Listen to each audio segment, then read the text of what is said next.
One shot in making up to a squadron at Ambala. Would Rafale fighter jets still be able to alter strategic aerial balance in South Asia? Would Rafale jets be able to prove superiority over rival multi-role fighter aircrafts? I am going to explain in this video about Rafale fighter jets' current numerical strength, its features and weaponry vis-a-vis adversary China and Pakistan's multi-role jets, particularly JF-17, J-20, J-31, and where is IAF positioned if war breaks out at two fronts, chances of which are increasing day by day.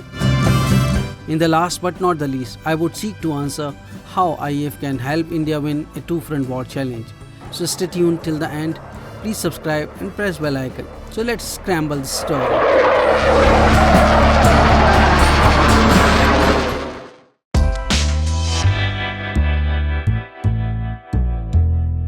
Indian Air Force's first Rafale multi-role fighter jet squadron is almost complete. After a direct ferry from Marignac Air Base in France, the fifth batch of 3 Rafale jets arrived in India on 21st April after a non-stop flight of 8,000 kilometers with mid-air refueling provided by French Air and Space Army and UAE Air Force. IAF Chief ACM RKS Bhadauria flagged off the Rafale fighters from Marignac Air Base. Now with 17 Rafale aircraft, Golden Arrow Squadron is just one aircraft short of required 18. I'm happy to be at the Rafale Conversion Training Center, and this ferry, which is the fifth from here, marks the end of training of third batch of our pilots and all our maintenance crew.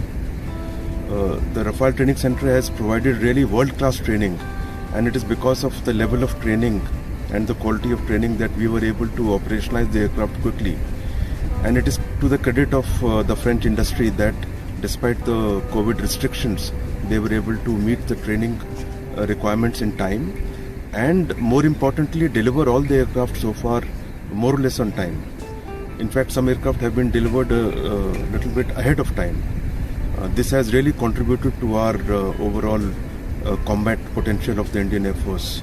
And I would like to thank the French government, the French Air Force for providing the kind of support that they have provided not only for training but for tanking for the long ferries, and the French industry for ensuring that the training is on time and the deliveries have been completed on time. The induction of 3 Rafale at Ambala is soon likely to be followed for raising another Rafale squadron at Hashimara.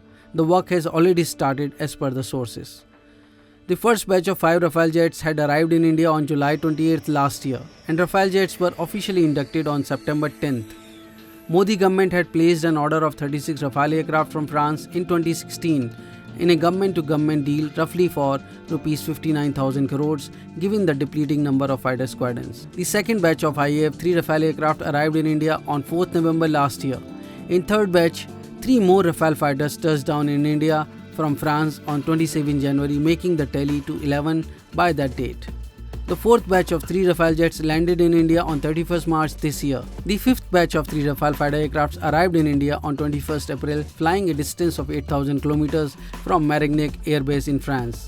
Defense experts like Group Captain Sandeep Mehta, a veteran IAF pilot who has been a spokesperson for Indian Air Force for nearly 9 years prior to his retirement, welcomes the development and says IAF indeed requires 42 fighter squadrons. Yes, it has been an assessment for a long time that minimum 42 squadron strength of fighters is required by Indian Air Force to counter the two-front threat scenario.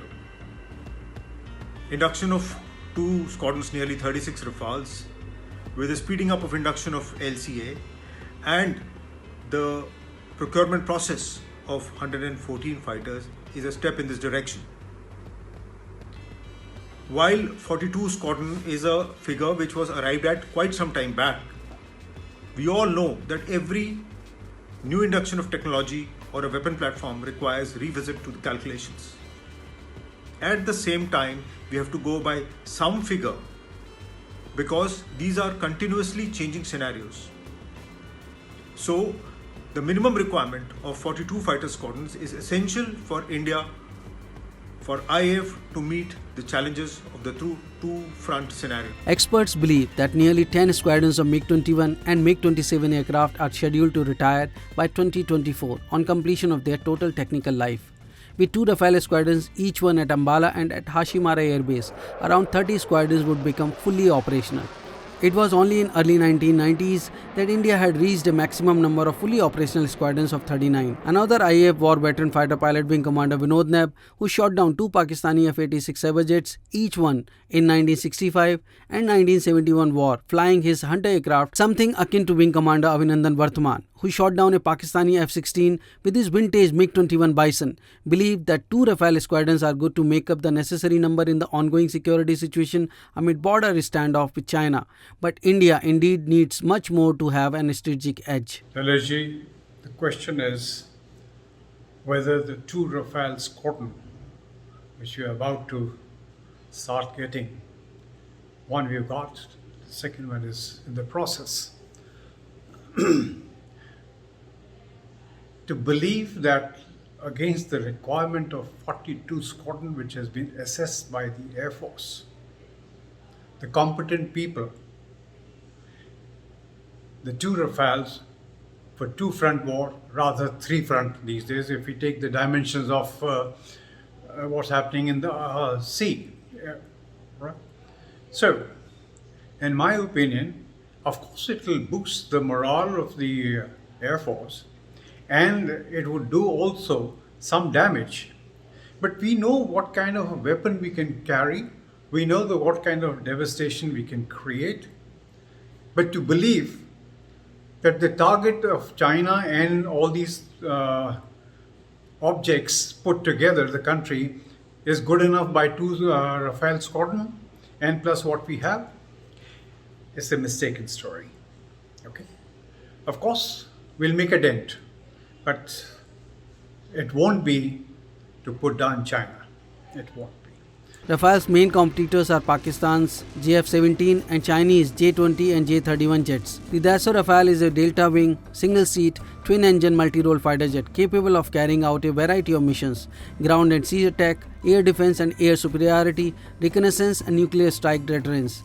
The 10-ton 4-point generation, however less stealthy Rafale, can carry more than 9 tons of weapons on as many as 14 hardpoints. The Rafale can shoot down Chinese aircraft at long range using the deadly Meteor, a ramjet-powered, radar-guided, beyond visual range air-to-air missile with an estimated range of more than 120 to 150 kilometers. The Rafale's arsenal also includes an advanced active electronically scanned array radar and a spectra jamming system. The Rafale can also supercruise, meaning it can fly at supersonic speeds without devouring huge amount of fuel. It has a combat range of 1850 kilometers on penetration mission with 3 tanks of total 5700 liter, 2 Scalp EG and 2 Meeka air-to-air missiles without mid-air refueling. Rafale is armed with missiles like Scalp, Meteor and Hammer. A Scalp air-to-ground deep strike cruise missile has over 300 kilometers range. Rafale is also equipped with Meeka, multi-mission air-to-air missile, giving it lethal punch. Indian Air Force has also ordered the Bunker Buster Hammer air-to-ground precision-guided munition for the Rafale fighters amid rising threats from the China post-military standoff in eastern Ladakh. However, defense experts like Bharat Karnad, Professor Emeritus at Center for Policy Research, questions Rafale's procurement, leave aside Rafale's capability of unsetting the strategic aerial balance in India's favor in South Asia. The Rafale is a 4.5 generation platform and it's on the same level as the Indian designed and Indian made Tejas light combat aircraft. What the Air Force says and the case it made for having the Rafale was the kind of weapons it carries, especially the Meteor, air-to-air missile, which is supposed to have very long range and so on. And the other thing is the air-to-ground Hammer missile. Now, the Hammer and the Meteors, the problem with very long range weapons fired from a mobile platform is that you can never be certain about their hit efficiency or the kill efficiency. And so if we are to believe the Meteor is so good that once it is fired, it will take out the enemy aircraft, the question becomes whether for the sake of taking out, say, a GF-17, a Pakistani GF-17, you'd expend a Meteor missile. And that doesn't make sense because the entire GF-17 doesn't cost very much. In fact, it may cost 2 or 3 meteors. Doesn't make sense in the exchange ratio, does it? And so these weapons also are not really proven and tested in hard war-fighting terms. These are what the French manufacturers claim is their kill ratio. So the point to make is, if the weapons are the important thing and not the platform, why did we pay so much for the Rafale complement? And I don't think it's going to improve our air effectiveness in any great way with either Pakistan or China.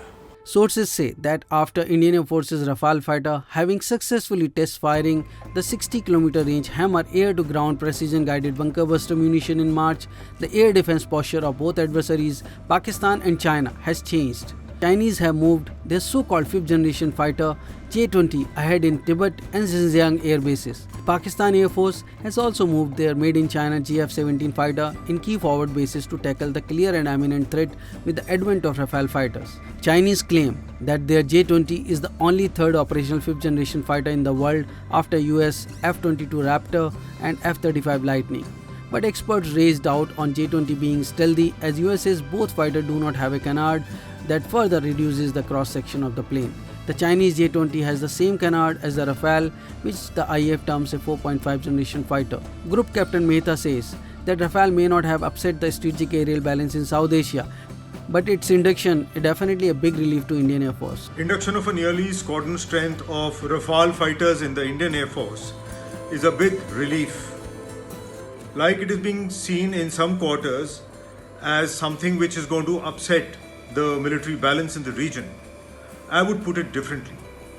If you recall, the procurement of 36 Rafale by India was an emergency procurement to meet the need of depleting squadron strength of the Indian Air Force.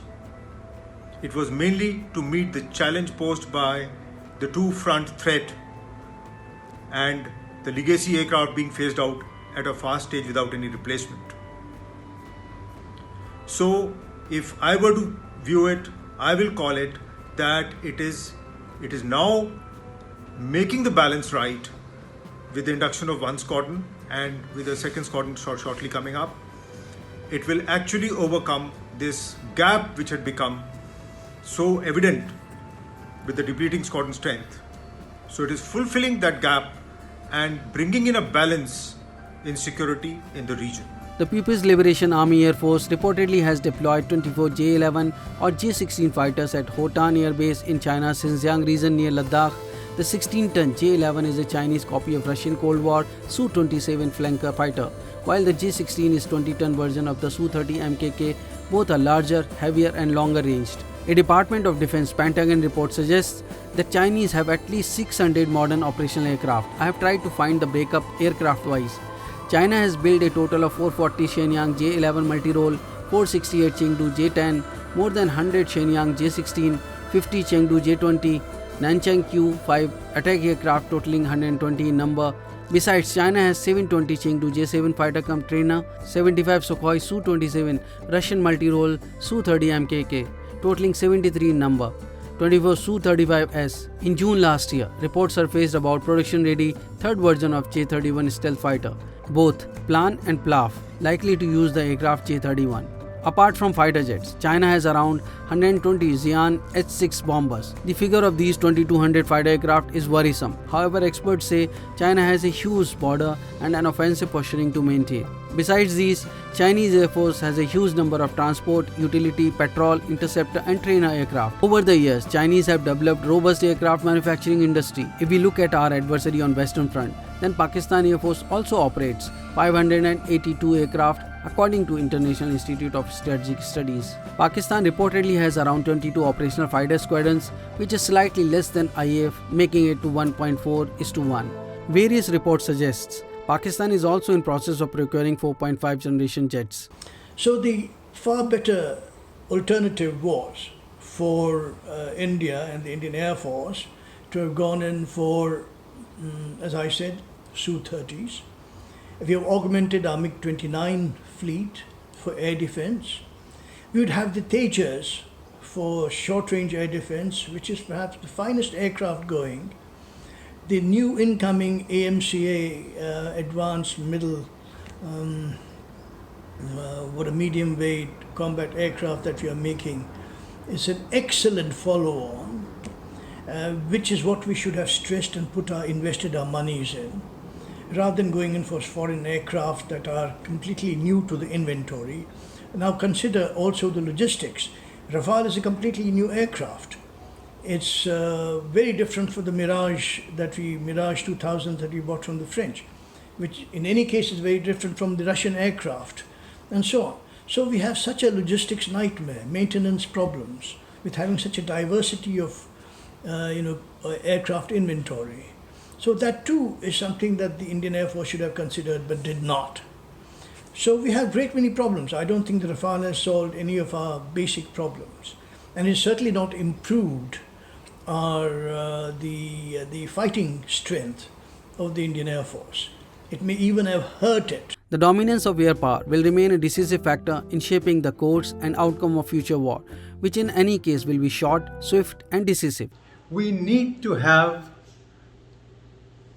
a theory, a policy, where we think 50 years ahead, regardless who's in power, whether the present government or the Congress or whoever comes and goes, doesn't matter. The nation stays. So we need to work out on a policy which is going to be 50 years and reviewed every 5 years. All right? Once we have that, then probably we can think of matching up with China. I'm speaking very from the heart. These short-term measures are not enough. Okay? So, in short, the 2 squadrons are not enough. We need to do much more. And 42 squadrons are the least of our requirement. The word is least. Because all the wars in future are going to be very short and sweet. They won't last more than 72 hours. Because the pressure of the world will descend on you and you will have to conclude whatever you need to do. That's where it is. And Jai Hind. In this scenario, 2 squadrons of Rafale may not upset the strategic aerial balance in South Asia, but as Air Chief said in France, the 2 squadrons contributes to overall combat potential of Indian Air Force. If you like this video, do give it a thumbs up and share. Please don't forget to subscribe and press bell icon. Thank you for watching National Defense. Jai Hind, Vande Mataram.